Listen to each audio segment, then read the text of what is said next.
Welcome to Bear and Balanced. I'm Jeff Berckes. On the other side of the screen, Lester. Wait a minute, not Lester A. Wiltfong Jr. We've got Taylor Dahl with us. Taylor, how you doing tonight? I'm good. I'm good. It's been doing camp for the Jags and then also just kind of getting the flow of everything. There's so much newness on both teams. It's been a pretty busy last month, but it's been good.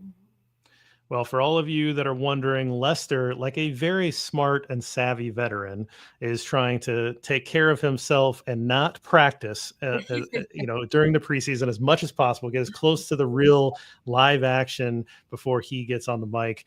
But he's not feeling well enough to do this, so Taylor was nice enough to step in, and we're gonna go through the Bears Dolphins preseason game. And before we get into our categories, just kind of up top, anything that struck you about football back on your TV? Yeah, I mean, starters not being out there takes away a little bit of it, and I know a lot of people had different thoughts on that, whether they liked it or didn't like it. I'm just gonna say I'll trust Ben Johnson. From what we are hearing, the joint practice with Miami was super physical. We saw the Miami people posting about that, and it seems like that's kind of the reason. He pushed, the starters got what he felt like, I'm guessing, enough reps through that joint practice where he felt comfortable kind of being able to just see the backup. So I do think that's one of the bigger takeaways, because this team in the last few years, when somebody goes down, things spiral out of control because the depth hasn't really been there, especially in the trenches. So it was nice, I think, to see some of those things kind of work well, or at least for preseason game one, work well yesterday. And so that was kind of my main takeaway, is that I feel like there's some depth pieces there now that we can actually work from. And the coaching of Ben Johnson and Dennis Allen is kind of bringing out what seems like some good things out of some of these guys that we've been wanting to see for the last year or two.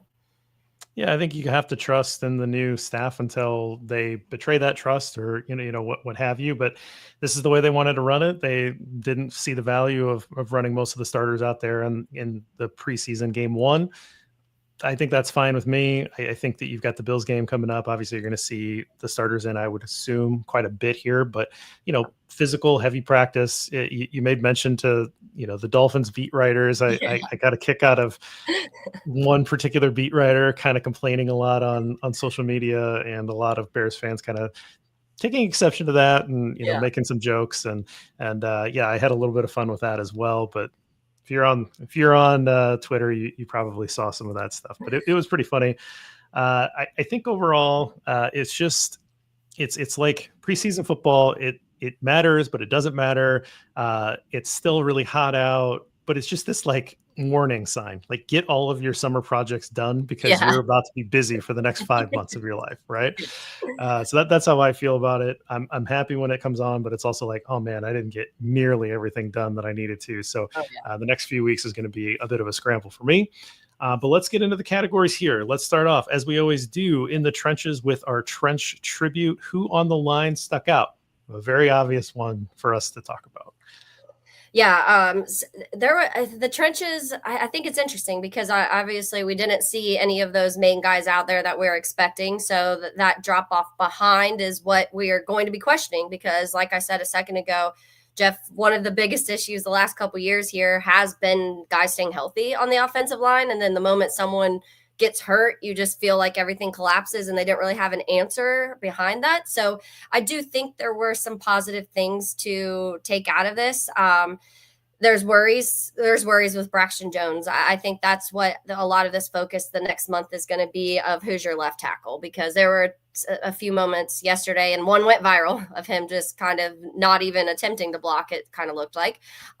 So that's going to be a thing. But it was interesting too, because what we've heard the whole time is that competition between Braxton Jones and Ozzie is kind of what people have been talking about. But then Ozzie wasn't really out there much at all, so we didn't really get to see him a whole lot at that left tackle spot at all. But to me, I think that's where all the eyes are right now, is what is going to happen with the left tackle, because everything else is solidified.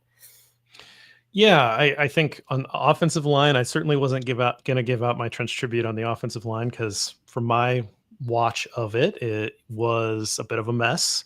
There was a lot of pressure, and it's hard because you're swapping guys in and out. And again, it's the preseason, first game of the preseason. A lot of these guys are going to be practice squad guys. A lot of these guys, probably aren't going to even make the practice squad. But it's really hard to have any kind of continuity between an offensive line when you're constantly shuffling guys around. Yeah. So, you try to maybe isolate one player, particularly if they're on like an isolated rep. And even then, still, someone who played offensive line, who's tried to study offensive line, there's plenty of times that I get stuff wrong, right? Where I'm like, man, that guy blew that block. And it's like, well, for this protection on this play, he's actually fanning out and that he's letting that guy in because that's the guard's responsibility, or, what have you, right? There's sometimes there's an explanation for why things happen. But yes, there were some, I think, some things that we could get into about Braxton Jones a little later on in the show that were to be worried about. But in terms of the tribute, for me, the obvious one, and I'll just take it, is that we got to talk about Austin Booker. His 3 sacks yesterday led the team, obviously, but there were 6 overall. The defensive line, I thought, looked pretty good for the Bears. They got a lot of pressures and they got home. Now, some of that is just that you're facing, backup and third string quarterbacks. But again, preseason, you're going against guys that you should be able to compete with. And Austin Booker, who is a guy that wants to get into that mix as DE3 and hopefully DE3 on some, specialized pass rushing downs, he looked good. Like, he looked quick off the ball. He looks like a guy that definitely has that speed rush element to his game. And his goal, I think, in this offseason was to add a counter move. But at least yesterday, that speed move was on display. Yeah, it was really fun to watch Austin Booker. And we kind of saw this last year in preseason, and then you didn't see much during the season. So I'm hoping now you have a year under your belt, and that is, you're just growing from that, because I do think that when you're talking about an Austin Booker, the main issue is anytime like the coverage side of things. So you have to definitely find the areas where you want to use him, and the pass rush is there. He's quick and he's fast, and you saw that really shine yesterday. So I do think that is a positive thing. The pass rush, that those edge rushers have been a concern. And I think it for a lot of people still is, just because you kind of felt like a lot of people wanted them to go make some big splash play, move when it came to getting another guy across from Montez Sweat. And so instead you get a guy, Dayo Odengbo obviously coming in and add like what he adds. What does that look like across from Sweat? But you definitely want the depth in that and multiple guys to be able to get sacks. You don't want it to constantly just feel like it's the same 1, 2, 3 guys that are getting to the quarterback. And so it does feel like we're seeing some good stuff out of Austin Booker. So I do hope that continues, because in the same light, we saw some from Dominic Robinson too. And he's somebody that I really would love. Like, you obviously want these guys to succeed. It's somebody that I did a Making Monsters on his first season, because early on in that year, he was showing flashes and it felt like it just kind of fell off. So to get this now, if those two kind of started adding something to that edge rusher room, I think it'd be really fun to watch. And it would also obviously give some points for Ryan Poles for the people that haven't loved everything he's done. Well, and Booker's a guy that came out probably a year early. He moved to Kansas as a transfer and probably needed to have one more year in college, but he decided to come out. So he's really developing as a pro. And then you've got the regime change. You got Dennis Allen coming in, who likes bigger defensive ends. So he's trying to bulk up a little bit. He's trying to learn how to do that. Now, again, he can be exposed a bit when it comes to trying to defend the run. And it's kind of like in baseball, we've talked about this on this show before, but if you have a pitcher that's got a really good fastball, that's great.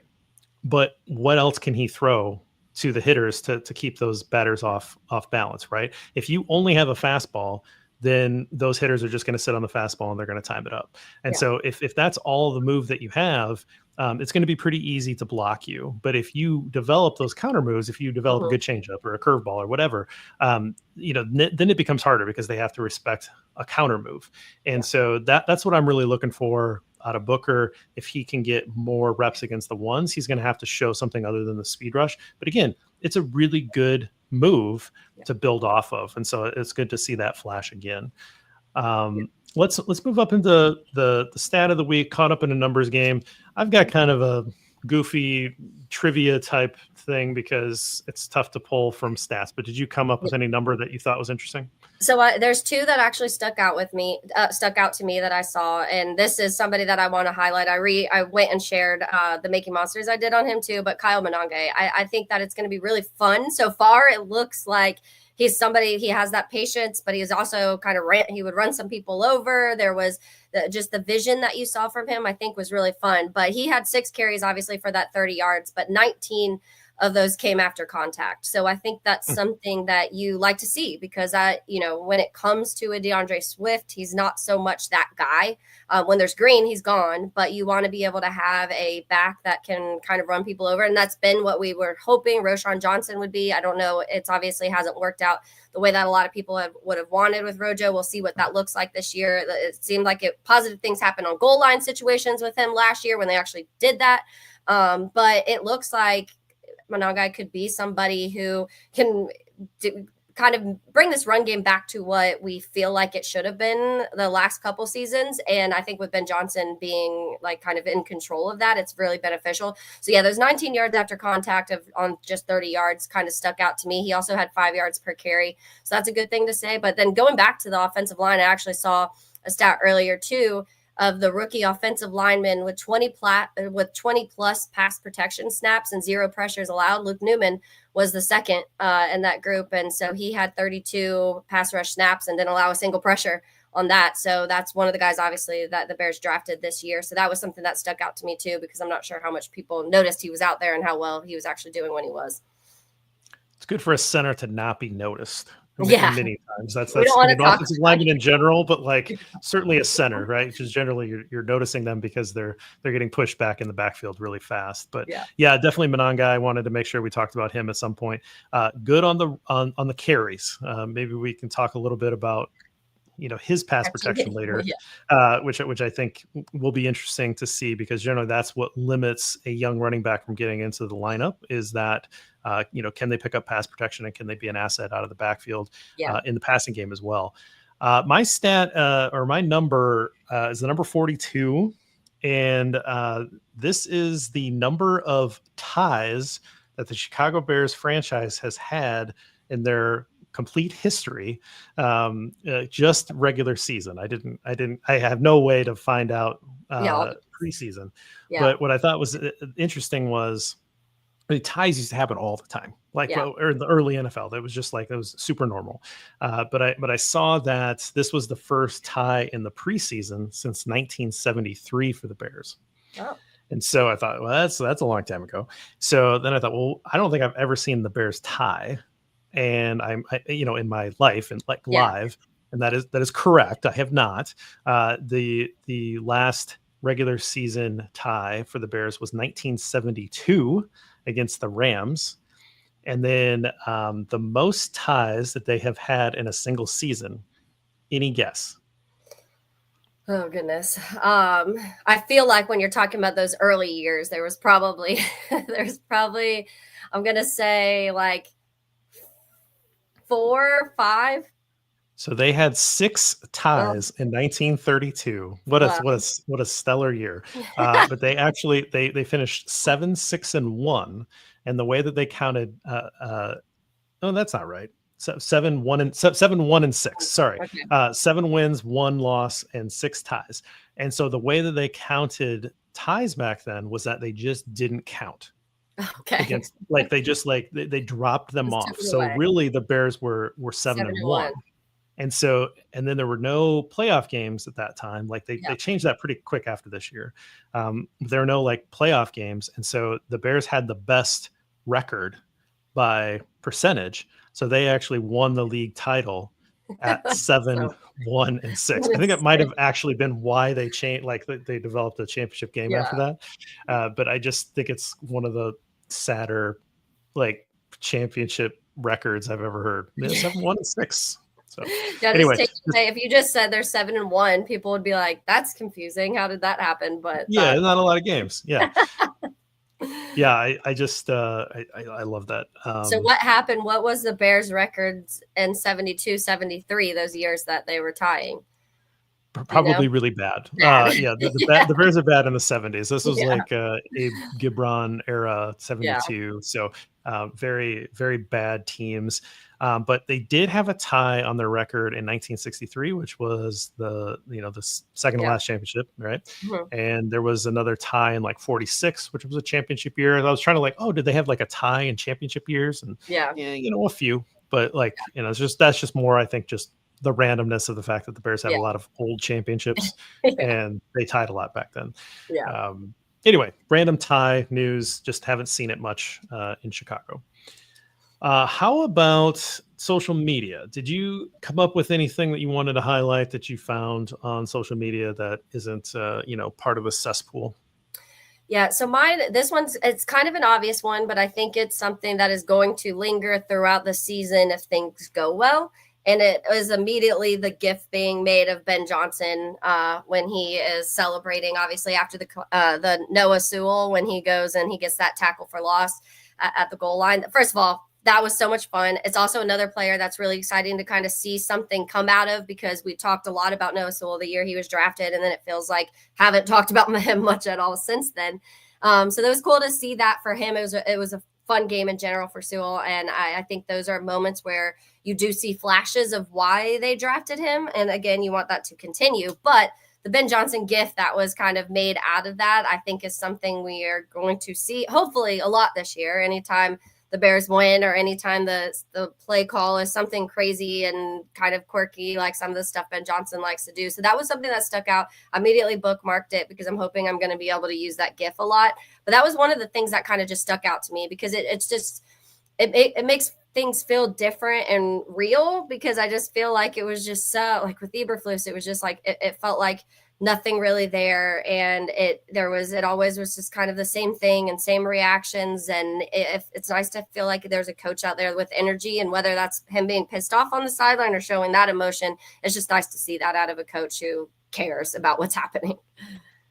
Yeah, I think my favorite Eberflus gif or picture was that confused Yeah. look of him. It looked like he was looking up at like the sun during an Yeah. eclipse, like, huh?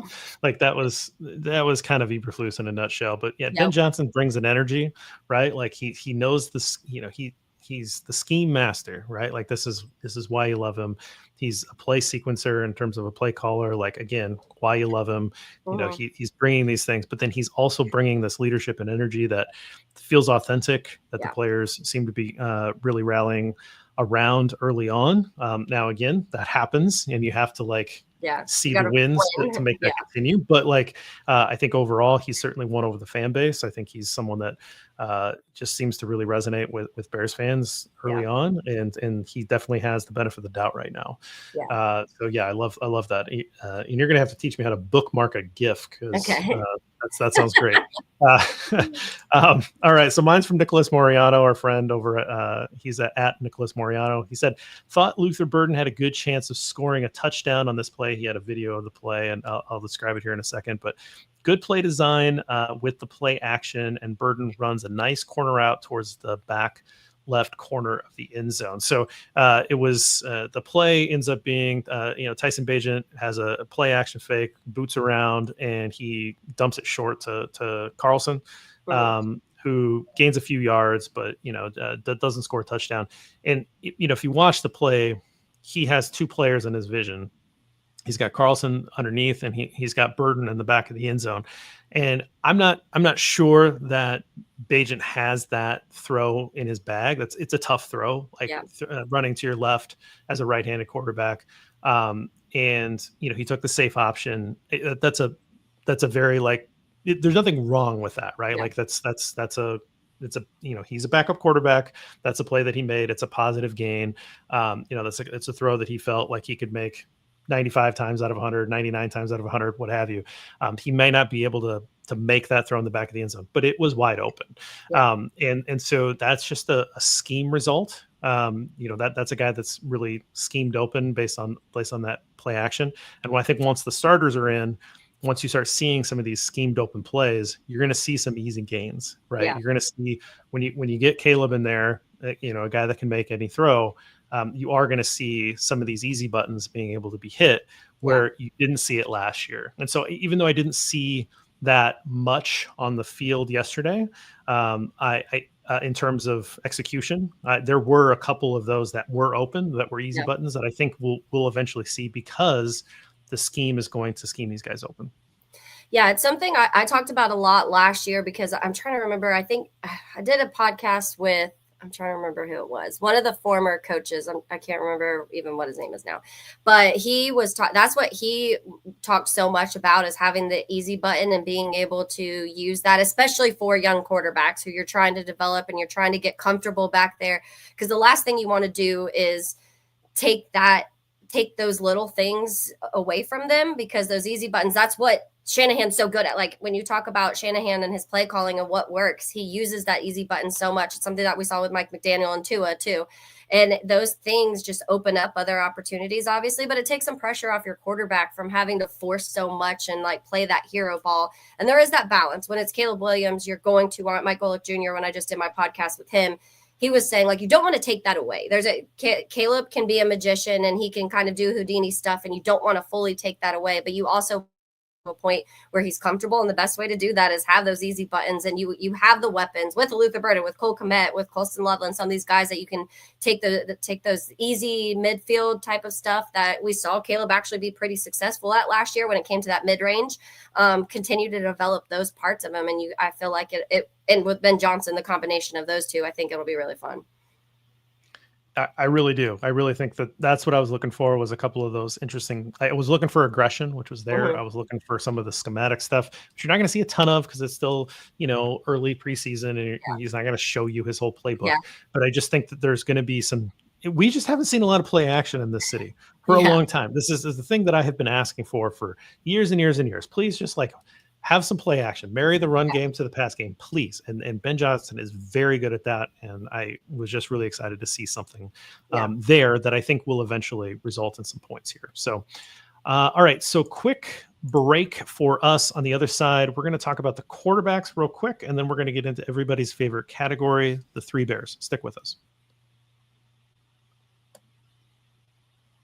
All right, Taylor. So this is normally when we would talk about Caleb. What's Caleb's corner? But Caleb was hanging out on the bench. Maybe we can just talk about that a little bit. We talked about it at the top of the show, but not having any snaps got a little bit of national media attention because a lot of the starting quarterbacks around the league did take one series, 2 series, what have you. I don't really have a problem with it. If it was because Ben Johnson just didn't feel like he wanted to put him out there, that's a little weird, but whatever. Again, I trust him, and you're installing this brand new offense with everybody's learning. You're trying to get everybody on the same page. I trust him on that, but it does a little bit put even a little bit more pressure on this Bills game coming up.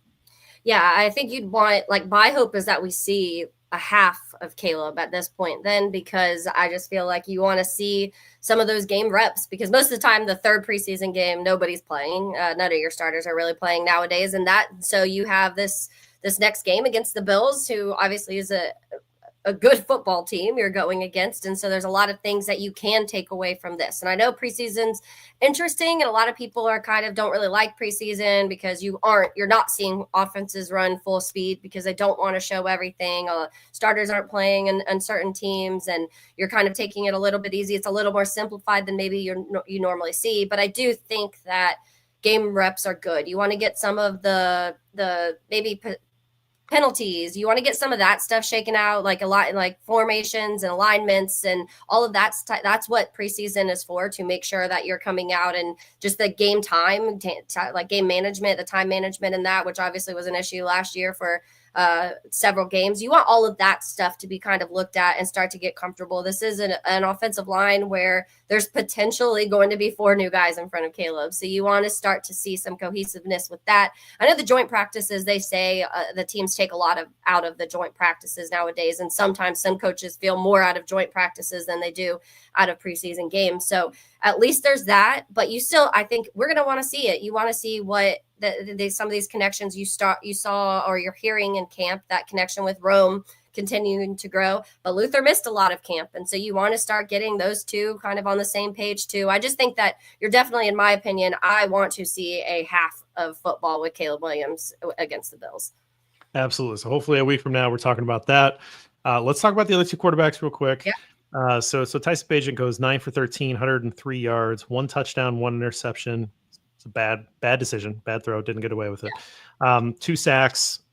And Case Keenum, 8 for 10, 80 yards, 2 touchdowns, no interceptions, and took a sack.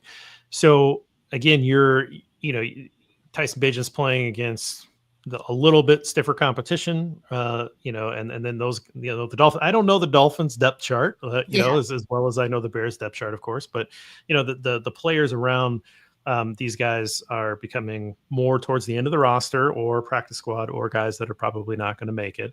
And Case Keenum's, he's a veteran. He's been around a long time. It's always kind of funny to watch these guys that have played legitimate football that are in like the end of or the third quarter of a preseason game where you're like, yeah, I mean, we know who he is. Yeah. We know he's, as long as his arm's still working, like he's going to be valuable here. And I'm not mentioning Austin Reed's reps. Like I said, he also played the end of this game as well. But I think we're all kind of in agreement that these two guys are probably both going to make the active roster. They have that rule where you can dress an extra guy if it's a quarterback, just in an emergency situation. And I see that that's probably going to happen here. You don't go out and sign a Case Keenum when you already have Tyson Bagent, because Tyson Bagent, I think, is a legitimate backup quarterback here. Like he's shown enough that he has enough skill that you feel comfortable with him coming in and having a spot start or two if needed. But also, Case Keenum has been in the league a very long time. He's going to be able to teach Caleb a lot. He's started many games in this league, and he's been around. He's learned a lot of systems. He can bring a lot. Like, oh, here's how I think about this play. It's kind of like this play over here that you ran. So he can bring a lot of experience that certainly Bagent can't into the room. And so I think that this is a very interesting approach to the quarterback room. And I'm glad that they made this as opposed to last year where it was all just really young guys. Yeah. And that's why last year, a lot of people, we talked about that a lot. Like, are you sure you don't want to have a veteran quarterback in the room with the rookie quarterback? And that, I think at certain times did play a factor into some of the things that were happening developmentally wise. We know all the crazy stuff that was happening with Shane Waldron. So I feel like if you did have a vet in there last year, maybe things could have been reeled in a tiny bit more than what they were.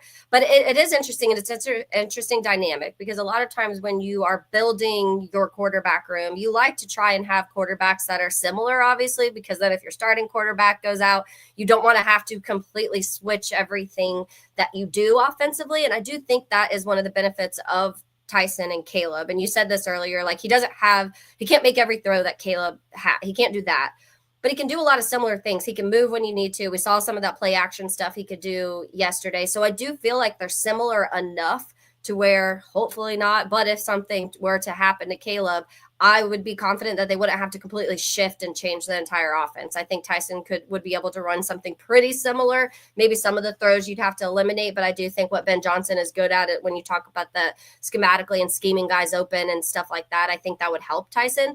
And then I think with Case Keenum, it's a positive, because like you said, it's a vet in the room that can kind of help Caleb in some of the things that maybe started to regress last season because he didn't have that ear, like, someone to just kind of listen and go through stuff. And so I do think that's a positive. And yeah, Case has been in the league for a long time. You saw that yesterday in a few moments. And to your point, it was against probably pretty deep into their depth chart in Miami. But I still think there was just like a level of comfortableness. Like, I've done this. There was a few plays where I was like, okay, this is the Case that I remember seeing in Minnesota that playoff year that they had. And then after they ended up obviously not keeping Case Keenum and keeping Kirk Cousins. But there were moments of where you're like, okay, this guy can be a good backup in the league. And so I do think it's beneficial that you have a guy that can do similar to what Caleb can do. And then you also have a guy who has the veteran experience in the NFL and winning seasons too in the NFL. I don't want this to come out ever, right? I don't want this to, I Yeah, want me. Caleb to be healthy all year and take all the snaps, maybe, somebody gets to take the kneel downs at the end of a game situations, but like, otherwise, I don't want this to happen, but I'm very curious that if Caleb got hurt in a game, I think that Tyson's probably the direct backup and comes in to finish the game. But I Mhm. think that if Caleb were to miss a start, I think that and have a week of planning, I think that they would actually make Her Case case. Keenum start Yeah. the game. Now, it could be completely wrong. And again, I don't want to find out. Yeah. But I think that is something that that's kind of how I see where these guys are at and the roles that they would play. Yeah. But, again, I don't want to see. I don't want to find out. I just that's how I have this in my mind. Let's go to the three bears. So hot bowl of porridge, cold bowl of porridge, and just right. Who is the guy that you want to focus on in terms of? Yeah, he really popped off the screen. Wasn't necessarily expecting that hot bowl of porridge. Yeah. So I'm going to go to who you kind of started the show with, and my hot was Austin Booker. And we talk about numbers. He had the highest pass rush grade of any player in preseason week 1, and the second highest overall defensive grade. Obviously, those 3 sacks, exactly what you want to see from a guy like that. To your point, you want to start to see some other pass and you want to hope to start to see those things develop. But I think this is exactly what you could ask of a preseason game 1 from somebody who you kind of in a room that has question marks. And there was that having the pass rush, the Bears were not good at it last year, and Montez probably had one of his worst seasons, honestly, last year too. So you want to have somebody across from him that you can kind of and figure out and get some sacks out of. And so Austin was my hot player from this, just because I feel like it was really fun to see the kind of explosiveness and the quickness of how he was. I felt at moments dominating up front, which I think it was really fun to kind of see that. Yeah, and I think you brought up an interesting point about the pass rush last year was really tepid. Like it just did not work, and part of that is scheme. Yeah. This not wanting to be creative at all. There was very little blitzing. There's Yeah. very little stunts that were happening, particularly early in the season. And you just didn't see any sort of creativity to try to get a guy like Montez Sweat some advantageous matchups, because as an offensive line, if you know that you only have really one threat, Yeah. you can take that out with scheme. Like you can double, you can roll the pocket, you could do a lot of things to take that guy away. Yeah. And I don't want to suggest that Montez Sweat is a top 3 pass rusher in the league, because he is not, but he is a good pass rusher. And he deserves to be schemed up every once in a while. This was kind of my problem with Khalil Mack back in the day, was that he's so good that it was just like, oh, go win. And Yeah. it's like, well, yeah, but like then Yeah. they can scheme again, and they put him in this wide 9, and like, it's a long path to the quarterback. And it's like, Yeah. give him some easy reps at now and then. Give him an advantageous matchup to try to see if he can get home and try to create some chaos that way. Dennis Allen can create chaos. Oh, yeah. And I think we saw that yesterday, that he's not afraid to bring the blitz. And that's the kind With of like 30 style. seconds left, he was sending blitz. He's like, yeah, let's do it. Right. Let's zero blitz this thing. And to me, that is the style of football that I like. And now you're going to get burned like that. But to me, the modern game of football is explosive chunk plays and then trying to steal possessions when you can.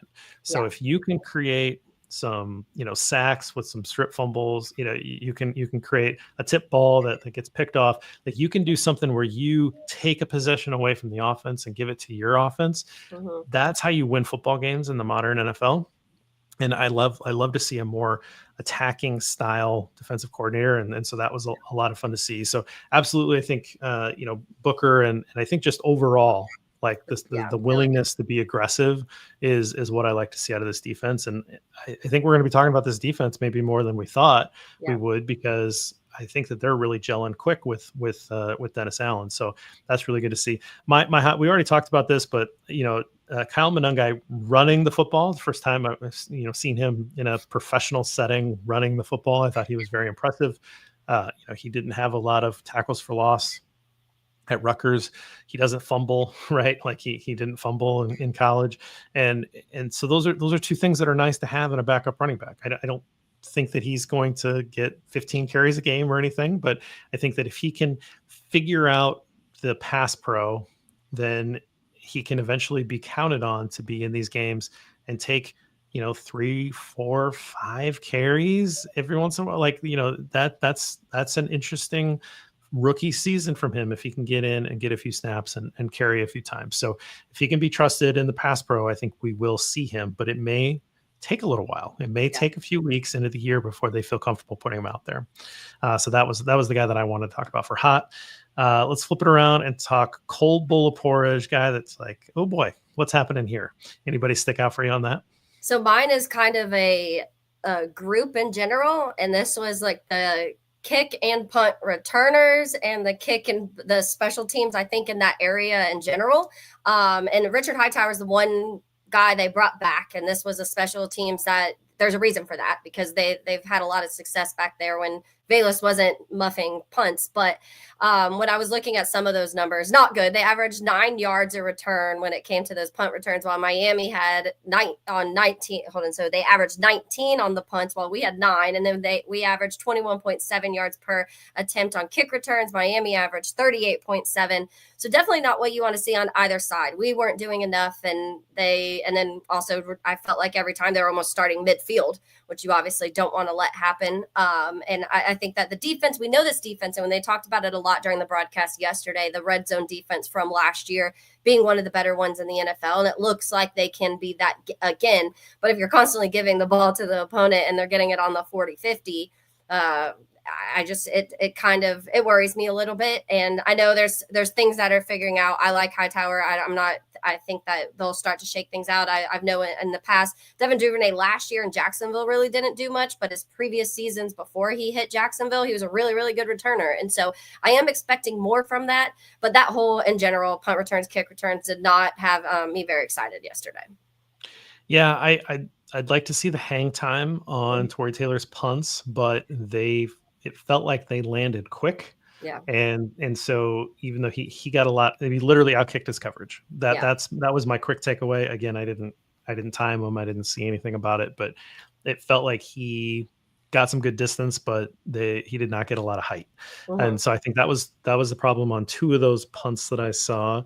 And then the other one like went in the end zone. I think it was just he hasn't been able to figure out the pin yet at the pro level. He hasn't been nearly as successful at that as he was in college. Again, I'm not tracking and charting preseason punts, but I did just have like a gut feel that he was kind of line driving them. Yeah. And so I think that might've been part of it. The return game, just not pretty, nothing opening up.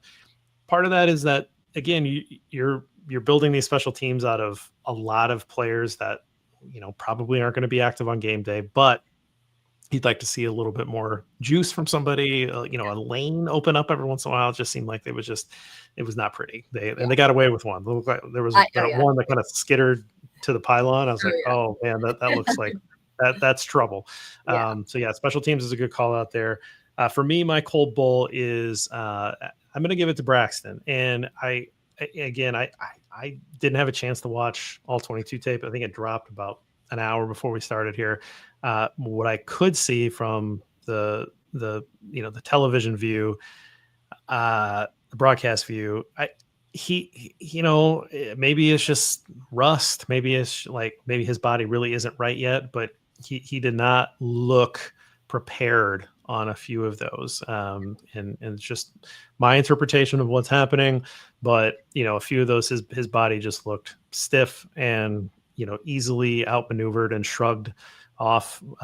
Defenders were able to shrug him off very, very easily. I don't know what this coaching staff wants.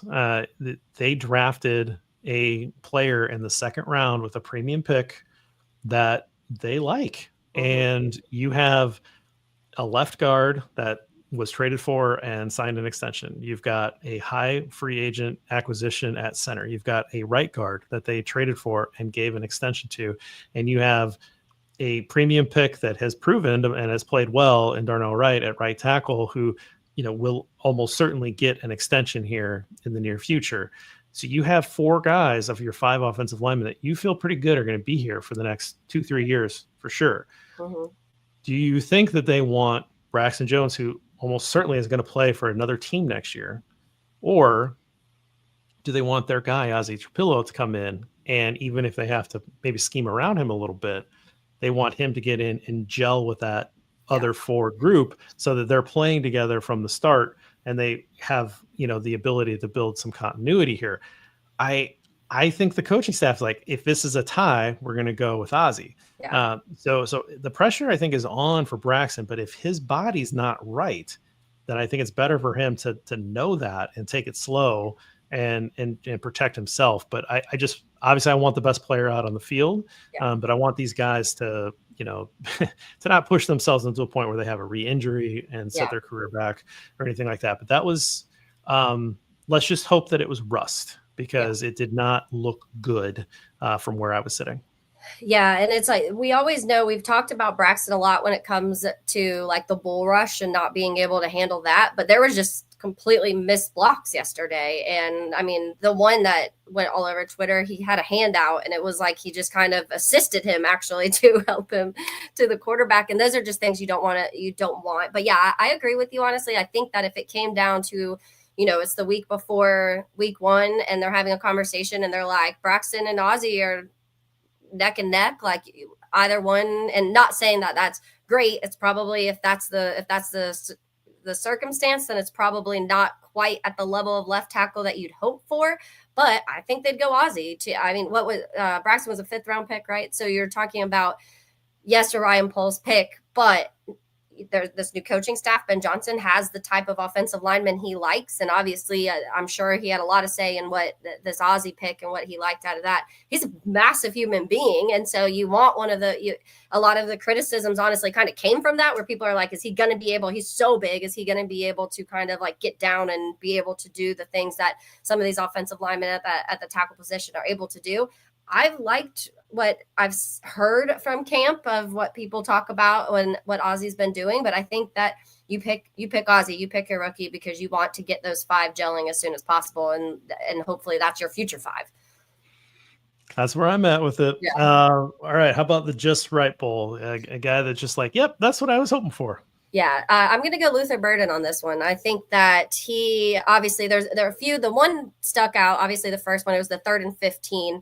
He gets that first down there. That was really fun to see because number one, awareness. He knew exactly like that's where we've talked so much about the capabilities of Luther Burden and what kind of wide receiver he is, and he's kind of a mesh of everything. I know during the broadcast that when they were interviewing Rome, it was just.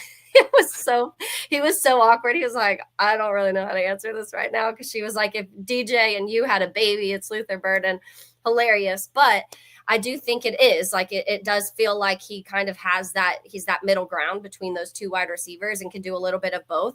But that also, I don't know if we talked enough about his football IQ. And in that moment, it's your first game as a rookie. Yes, it's a preseason, but he was very aware of exactly where that first down marker was and kind of twisted his body to make sure he got up and got that first down on the 3rd and 15. So I really liked what I saw from that. I also liked when he, on the Monongai run inside the 10, his his run blocking in that moment. I was like, yes, this is exactly what we want to see. You're talking about a guy who right now, some people are saying that might be your wide receiver 4 because Zacchaeus has been playing really well. And a lot of people like the things that they're seeing out of him.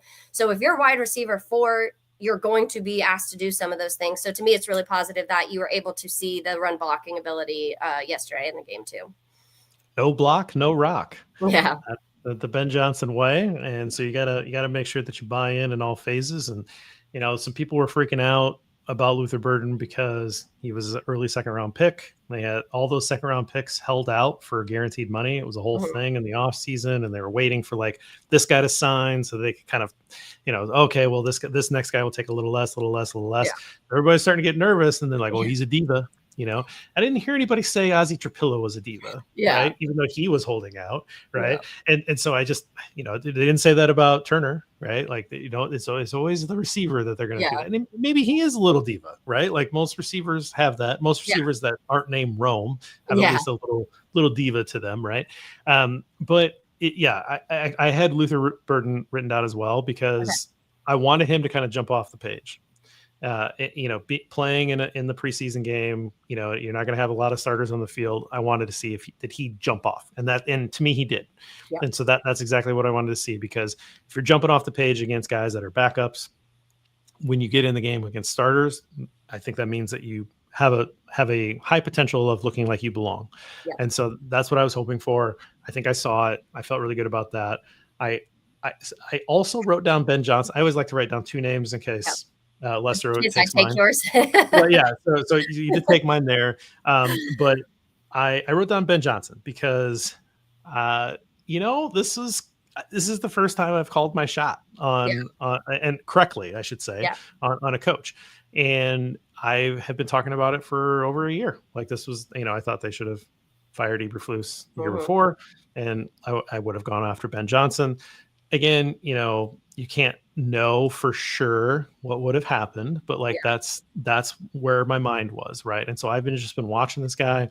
I've really wanted it, and then when it happens, you're like, oh, I hope I'm right. I Yeah. I hope know. I'm right. I'm a little Uh, scared.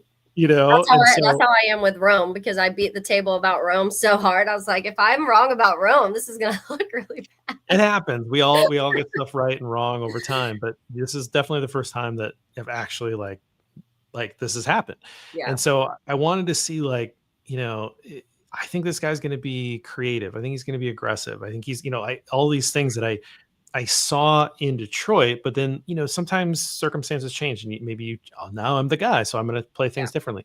I thought he already showed a level of aggression that we haven't seen in previous regimes, right? Like in its preseason, but like, I think you see some of those things come through. I Yeah. saw some fun eye candy stuff on some of the play designs already, right? It's Yeah. even preseason and he's already kind of playing with a little flare route fake over here, with a quick draw. I was like, oh, that's interesting, that's fun. And so there's just stuff that he's willing to even show in the preseason that seems fun to me. And this Bears offense has lacked like any kind of like not any kind of creativity. Nagy had some level of creativity in the passing game, but like creativity throughout the entire offense. It just had I just don't know that I've ever seen that in a Bears offense. And I think we're going to see it now. I think this is going to be a cutting edge offense. Like I really do. I think it's something that the league is going to be interested in and is going to study because Ben Johnson is combining concepts that haven't been combined quite like what he does. Yeah. And it's in a league that's full of Shanahan, McVay, McDaniel variety, which is very effective and goes well. But the defenses are really focused on that because a lot of teams run that style of offense. And so you've got something that's different. And it's been successful in Detroit for 3 years. Now what's the level of success going to be with new weaponry and reshaping it to be crafted towards the room in Chicago? I think it's going to bring an advantage to this Bears team that is going to be really exciting to watch. And so for me, it felt like just the kernel, because again it's preseason, but like just the kernel of like what I've been holding back for a very long time in hope. Once this hire was made, I was just like, okay, like breathe, calm yourself, because you got a long wait until you actually see it. But I felt like I saw a little bit yesterday that made me feel really good. Yeah, and it isn't, to your point, you're not even seeing he's not showing you a ton. So you're getting these tiny glimpses of what Ben Johnson is. In addition, Caleb Williams wasn't out there. And that's what makes me so excited, because some of the things we already know that Caleb Williams can do, kind of like some of the off schedule stuff or the way he can move and once he gets out of the pocket. But also, I think even like in moments last year, his biggest criticism we always heard was not being able to play in structure. And last year we saw moments like he was able to do it. And so now you have a coach who, by the way, I love that you have this offensive minded coach who is just like a hard ass too, because I feel like that's what the Bears needed. There was just so many moments last year where you felt like the reason DJ is kind of pouting on the sideline is because there was no accountability in that room. And that started at the top with a lot of the coaches. Ben Johnson will not let that happen. And you could tell that's something he already corrected early on. But it makes me really excited to think about if you were already seeing some of those flashes yesterday in a preseason game 1 with Tyson Bagent and Case Keenum. What are you seeing when it's Caleb and DJ Moore and Roma Dunze and Cole Kmet and DeAndre Swift and all of these other guys on the field? Oh, and by the way, a starting offensive line that should be much improved to last year. It's hard to not start feeling a little like giddy thinking about what the offense could look like. Yep. I'm excited. He's got a month to polish this up and debut it on a Monday night football game. But this was preseason game 1. I think there was enough interesting things for us to take on to week 2. Taylor, thank you for jumping on and filling in for Lester. Any final thoughts before we get out of here? Well, you're welcome. I honestly feel like I haven't been able to talk enough Bears lately. So I've been excited to be able, any chance I get to talk the Bears, because it's been, obviously people know I cover the Jags too. And it's been so much Jaguars and the only thing we got to talk about out of that game was a 70-yard field goal that was made. Everything else kind of looked a little rough. So it's fun to kind of see some of these young pieces that you're excited about when you talk about a Colson Loveland and a Luther Burden, and seeing Ozzie out there at least a little bit, but just kind of Austin Booker, Don Robb. Like it's fun to kind of see some of these pieces, and it's the backups. And you still felt like, I had people texting me during the game being like, dang, like Bears defense looks good. And I'm like, and this isn't even like the starters that are out there right now. This is, got 2 second, third string guys that are other people watching, and against a first string Miami offense. And for the most part. And so there's excitement there, but I do think that sometimes, similar to you, Joe, I do have to like reel it back in sometimes and be like, I need to see it all play out in actual games. And you want those wins, losses coming, and you have Minnesota week 1. It's going to be without Jordan Addison, and JJ McCarthy, who we're hearing ups and downs from through camp, but it's Kevin O'Connell, and we've seen what he's been able to do with virtually any quarterback over there. Yeah, let's hope the Bears carry a multi-score lead, because Kevin O'Connell is very good in the 1-score game. So we don't want to go down to the wire there. But Ben Johnson's aggressive, and we're gonna, man, it's gonna be fun. It's gonna be fun. So that's my hope. And if I'm wrong, then I don't know anything about football, because these are all the elements that I've wanted over the years, and I finally got them. So we'll be put to the test here. But thanks again, Taylor, and thank all of you. Yep. We are back. Hopefully Lester feels better by next week, and we will talk about the Bills game then. I am going to try to go to that game. Nice. So we'll see about that, and then I'm going to go to a Cubs game on Monday. Right. And have a little fun in Chicago, and then we're almost in the regular season. So the fun is about to start, everybody. And again, finish your summer projects. Yeah, it'll be here before we know it. Yeah. Every day will be here before you know it. Thanks, everybody.